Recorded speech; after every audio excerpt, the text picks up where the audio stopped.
UP में भी चुनाव में 1.5 साल है। 1.5 साल एक लंबा वक्त होता है, लेकिन ऐसा लग रहा है कि अखिलेश यादव अभी से अपनी सियासत वाली जमीन तैयार करने में जुट गए हैं और इसके लिए उन्होंने सहारा लिया है फिर से जाति कार्ड का, और अब वो किसी को भी टारगेट करने से चूक नहीं रहे। सनातन विरोधी माने जाने वाले अखिलेश और उनके बयान हम सभी सुन चुके हैं, देख चुके हैं अलग अलग मौकों पर, चाहे महाकुंभ हो, चाहे राम मंदिर की प्राण प्रतिष्ठा हो। और अब तो अखिलेश यादव 2 कदम आगे बढ़ गए और जो दक्षिणा मिलती है कथावाचकों को, उसको लेकर बहुत निम्न स्तर का बयान दे दिया। इसे under the table payment type की चीज कह दी है। कहा क्या है अखिलेश यादव ने, आपको बताते हैं। लेकिन आप समझिए कि अखिलेश यादव जनरली क्या करते हैं, जो कोई एकता की बात करता है, जो हिंदुओं को एक होने के लिए कहता है, उनको टारगेट करना शुरू कर देते हैं। इससे पहले योगी आदित्यनाथ को टारगेट करते थे क्योंकि वो कहते थे कि बटोगे तो कटोगे, एक होगे तो नेक होगे।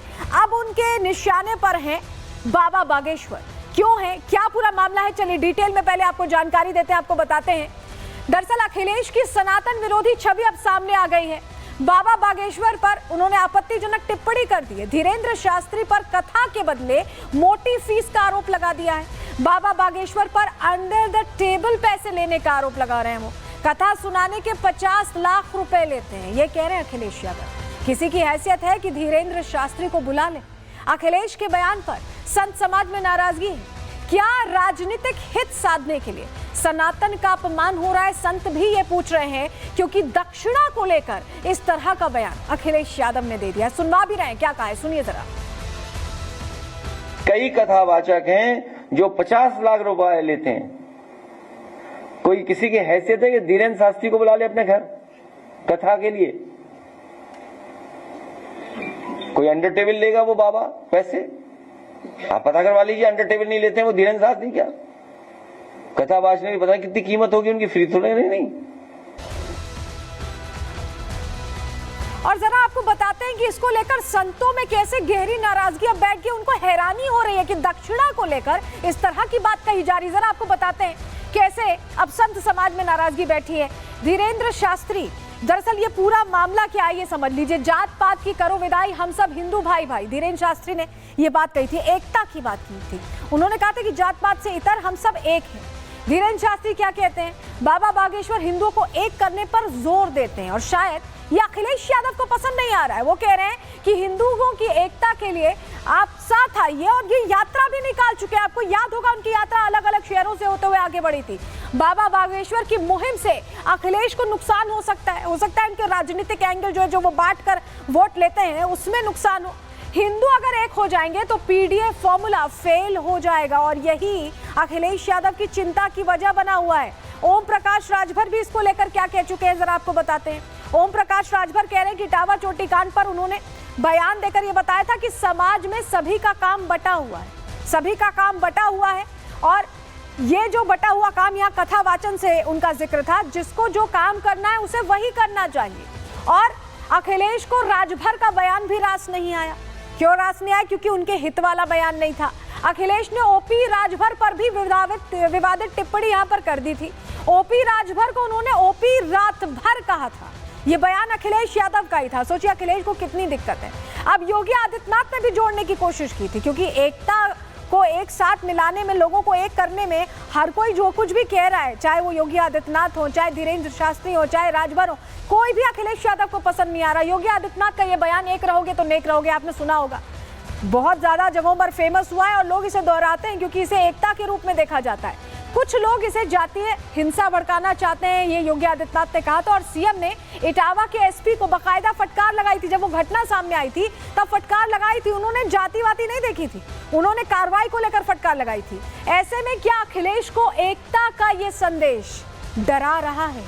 क्योंकि वो यादव वर्सेस ब्राह्मण वाले मुद्दे को लगातार हवा दे रहे हैं। जैसा मैं आपसे कह भी रही हूँ कि वो चाहते ही नहीं है कि ये मुद्दा कहीं भी खत्म हो।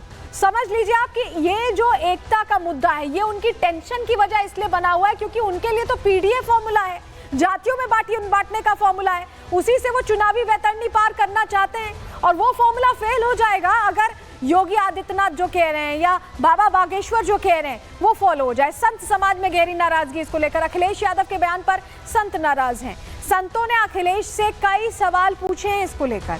बाबा बागेश्वर कथा के पैसे से आपको बताएं अस्पताल बना है, ये जिक्र संतों की तरफ से किया गया।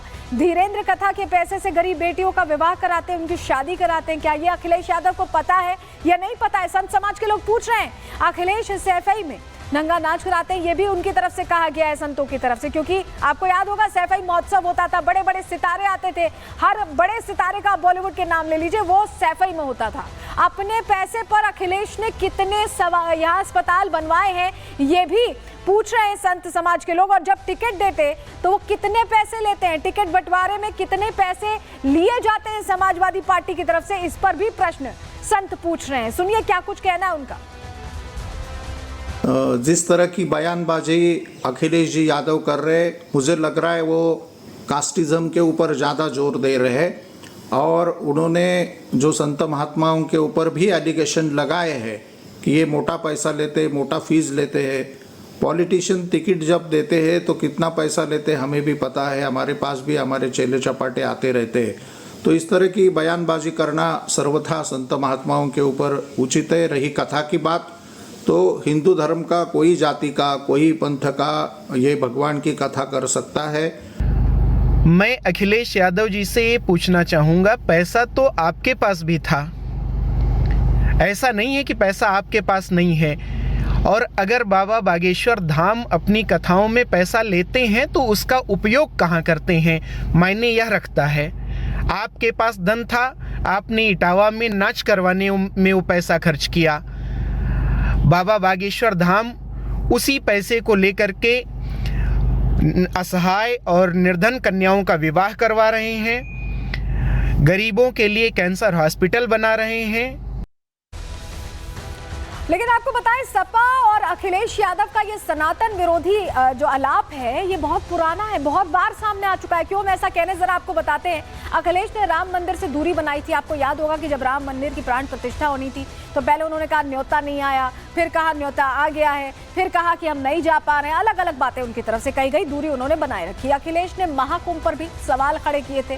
पहले आपको याद होगा पीडीए रिपोर्टिंग चल रही थी कि ये नहीं, बिजली का खंबा नहीं लगा है, पीपे पुल नहीं तैयार है, पता नहीं क्या क्या पीडीए रिपोर्टिंग उस दौरान चल रही थी।